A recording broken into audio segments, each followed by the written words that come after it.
ವಿಶ್ವ ಪ್ರಸಿದ್ಧ ಸೌಕೂರು ಜಾತ್ರೋತ್ಸವ. ಆತ್ಮೀಯ ಸ್ನೇಹಿತರೆ, ಕುಂದನಾಡಿನ ಪರಮ ಪವಿತ್ರ ಸ್ಥಳಗಳಲ್ಲಿ ಶ್ರೀ ಕ್ಷೇತ್ರ ಸೌಕೂರು ಕೂಡ ಒಂದು. ಪುಷ್ಪ ಪವಾಡ ಖ್ಯಾತಿಯ ಈ ಸ್ಥಳದಲ್ಲಿ ತಾಯಿ ದುರ್ಗಾ ಪರಮೇಶ್ವರಿಯು ಬರುವಂತ ಭಕ್ತರ ಇಷ್ಟಾರ್ಥಗಳನ್ನು ಈಡೇರಿಸಿ ಆಶೀರ್ವದಿಸುತ್ತಿರುವ ಕ್ಷೇತ್ರವದು. ಸೌಕೂರನ್ನು ಧಾರ್ಮಿಕ ಮತ್ತು ಸಾಂಸ್ಕೃತಿಕ ಆಚರಣೆಗಳ ತವರೂರು ಎಂದರೆ ತಪ್ಪಾಗಲಾರದು.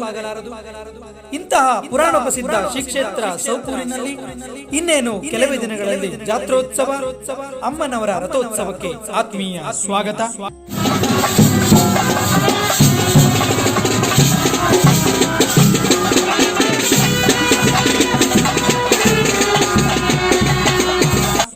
ಇಪ್ಪತ್ತ್ 23/2/2025 ಅಮ್ಮನವರ ರಥೋತ್ಸವ ಹಾಗೂ ರಾತ್ರಿ ಸೇವೆ ಆಟ.